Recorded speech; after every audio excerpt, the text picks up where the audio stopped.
যুগে যুগে ভেগেছে ভাগবে তারাই। একমত আপনারা? এরকম নয় নতুন করে এরকম কথা বলতেছি, এরকম নয়। বিগত 15 বছরেও আমরা যেখানেই গেছি আল্লাহর উপর তাওয়াক্কুল করে আমরা সৎ কথা বলার চেষ্টা করেছি। আমরা কোনো দলের দলবাজি চাটুকরিতা আমরা করি নাই। এরকম ভাবেন না নতুন সাইফুল্লাহ এরকম করে কথা বলতেছে, এইভাবেই কথা বলছি আমরা। আজকে অনেকেই এই সাফল্য আসার পরে এটাকে কুক্ষিগত করার চেষ্টা করে। আমরা করেছি, আমরা বলতে চাই কেউ কেউ সামনে ছিলেন, আমরা কাউকে অস্বীকার করি না। তবে জেনে রাখবেন এই ময়দানটা যদি এমনি পড়ে থাকতো হয়তো ফসল উঠাতে পারি নাই, কিন্তু এই ময়দান যদি এমনি পড়ে থাকতো এখানে আগাছা হইতো, ওই আগাছায় আপনার ফসল আর আসতো না। আমরা ফসল না উঠাতে পারলেও ময়দানকে কখনো আগাছা যুক্ত হতে দেয় নাই। অতএব এদেশের আলেম ওলামা, বক্তা, মুফাসসির যারা মাঠে ময়দানে কথা বলেছেন তাদেরকে ছোট করে দেখলে আপনারা কখনো এদেশের মানুষের কাছে আপন হতে পারবেন না। ভালো করে মনে রাখবেন এইটা। কেননা হাফেজ, আলেম, খতিব, বক্তারা এই ময়দানে অনবরত কথা বলেই গেছে। হয়তোবা অত জোরে অত প্রকাশ্যে না বললেও আকারে ইঙ্গিতে কথা কিন্তু বন্ধ থাকে না, ঠিক কি না? অতএব প্রিয় ভাইয়েরা, আজকে আমরা কোরআন থেকে অল্প কিছু কথা শুনবো। আমার তবিয়ত রাত 12টা পার করে আমি ওয়াজ করি না। যেই দিনের ওয়াজ ওই দিনে শেষ করে দেই। ইংরেজি দাওয়াত, ইংরেজি শেষ। সেই হিসাবে অল্প কিছু সময় আপনাদের কাছে কথা বলবো। তবে জেনে রাখবেন আল্লাহ রাব্বুল আলামিন যেই কোরআন শোনার জন্য আপনাদেরকে এখানে আনলেন, এই কোরআন কোনো সাধারণ বিষয় নয়। বর্ণনা আল্লাহ রাব্বুল আলামিন চ্যালেঞ্জ দিয়েছেন কোরআনের পক্ষে যারা আর কোরআনের সাথে যারা, দুনিয়ার সবাই চেষ্টা করেও কোরআনের এক চুলো ক্ষতি করতে পারবে না। কোরআন ওয়ালাদেরকে আল্লাহ পরাজিত করার জন্য আনেন নাই, বিজয়ী বানানোর জন্য আনছেন, ঠিক কি না? আপনারা কি ভয় পান নাই? ভয় পান? কথা বলতে ভয় লাগে? আমাদের কোনো ভয় নাই, আমরা ভয় করি একমাত্র আল্লাহকে, ঠিক কি না? আমাদের রব দিল্লিতে নাই, আমাদের রব আমেরিকায় নাই, আমাদের রব আরশে আজিমে আছে, ঠিক কি না?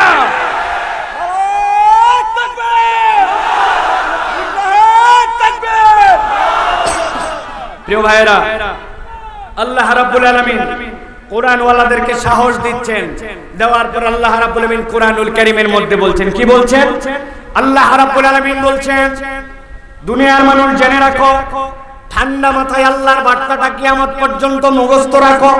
রব্বুল আলামিন বলছেন, কুল্লা ইনজিতামাতিল ইনসু ওয়াল জিন্নু আলা আন ইয়াতু বিমিসলি হাযাল কুরআন লা ইয়াতুনা বিমিসলিহি ওয়ালাউ কানা বা'দুহুম লিবা'দিন যাহিরা। আল্লাহ রাব্বুল আলামিন বলছেন, এই দুনিয়ার মানুষ, তোমাদের কাছে বার্তাটা পরিষ্কার করে দিলাম। হে নবী, আপনি জানায় রাখেন, লাইনি জিতামাতিল ইনসু ওয়াল জিন, দুনিয়ার সব মানুষ আর সব জিন যদি এক হয়ে যায়, রব্বুল আলামিন বলছেন, আলা আয়াতু বিমিসলি হাযাল কুরআন, তারা কোরআনের মতো কিছু নিয়ে আসবে, কোরআনের মতো একটা আয়াত, কোরআনের মতো একটা পংক্তি। আল্লাহ চ্যালেঞ্জ দিলেন, কিয়ামত হয়ে যাবে, কিন্তু আমি রব্বুল আলামিন গ্যারান্টার হলাম, দুনিয়ার সব জিন আর মানুষ এক হয়েও কোরআনের মতো কিছু আনতে পারবে না। এর মানে এই নয় যে কোরআনুল কারীমের মধ্যে যে আয়াত আছে, যে সূরা আছে, এরকম সূরা আর এরকম আয়াত বোধহয় আনতে পারবে না, এইটা মিনিং নয়। এর মানে হচ্ছে আল্লাহ রাব্বুল আলামিন বুঝাচ্ছেন, আমি আল্লাহ রাব্বুল আলামিন মানুষের স্রষ্টা, আমি আল্লাহ জিনের স্রষ্টা। অর্থাৎ আমি রব্বুল আলামিন এই কোরআনের মধ্যে যে জীবন দর্শন দিলাম, কোরআনের মধ্যে যে আইন দিলাম, দুনিয়ার সবাই যত আইন কানুন আনুক না কেন, কোরআনের মতো যেরকম একটা আয়াত আনতে পারবে না, ওরকম কোরআনের মতো একটা আইনও আনা সম্ভব নয়।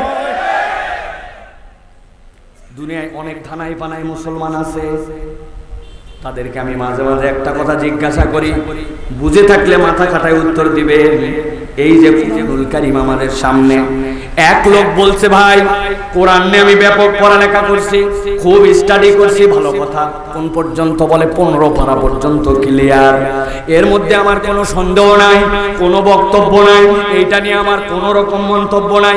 15 পারা বাকি, 15 পারা পড়া বাকি আছে। ভেবে চিন্তে দেখি, বুঝে থাকলে বলেন তো, এই কথা যদি কেউ বলে তাহলে সে কত পার্সেন্ট মুসলমান? 50%।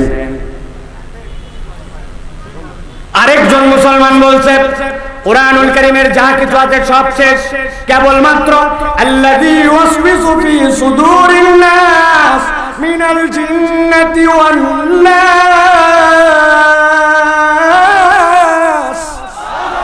এই দুই আয়াতের ব্যাপারে আমার একটু কথা আছে।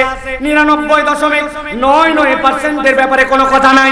তাহলে যেই ব্যক্তি দুইটা আয়াত এখনো চিন্তা করে ক্লিয়ার হয় না, সব ক্লিয়ার, কেবল দুই আয়াত যদি সে না মানে তাহলে সে 99% মুসলমান।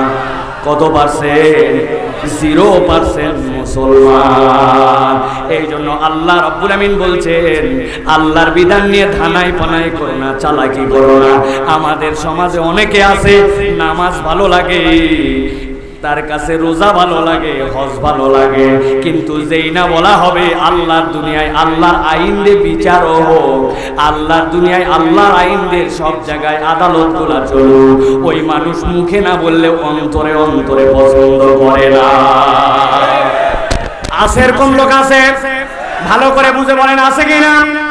ওই লোকগুলাই আমাদেরকে বলতো, আমাদের কানে কানে ফুসলাতো, মাহফিলের আগে কথা বলতো, মাহফিলতে যাওয়ার পরে কথা বলতো, এলাকার আয়োজকদেরকে জ্বালাতো।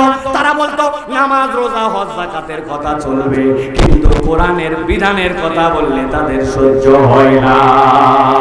ঠিক না? আমার আল্লাহ রাব্বুল আমিন তাদের জন্য বলছেন, লা ইয়াতুনা বিমিসলিহি ওয়ালাউ কানা বাদুম লিবাদিন যাহিরা।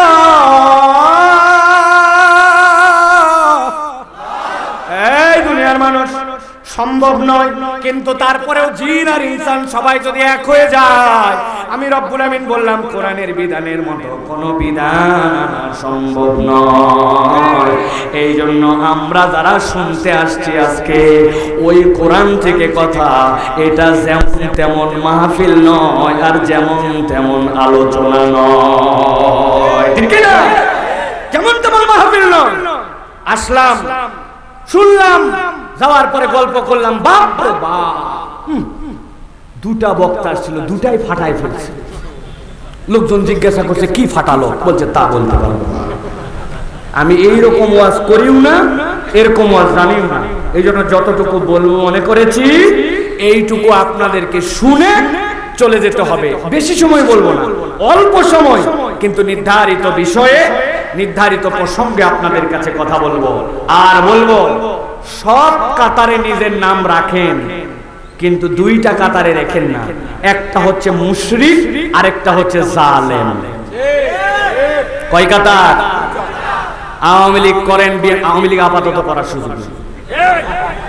ঠিক না? এটা আমাদের বক্তব্য না, এটা শুনলাম উপদেষ্টারা বলছে। আমরা আওয়ামী লীগ বিএনপি কিছুই করি না, কোনো কালেই করি না। আমাদের আল্লাহর দল, কোরআনের পক্ষে কথা বলবো।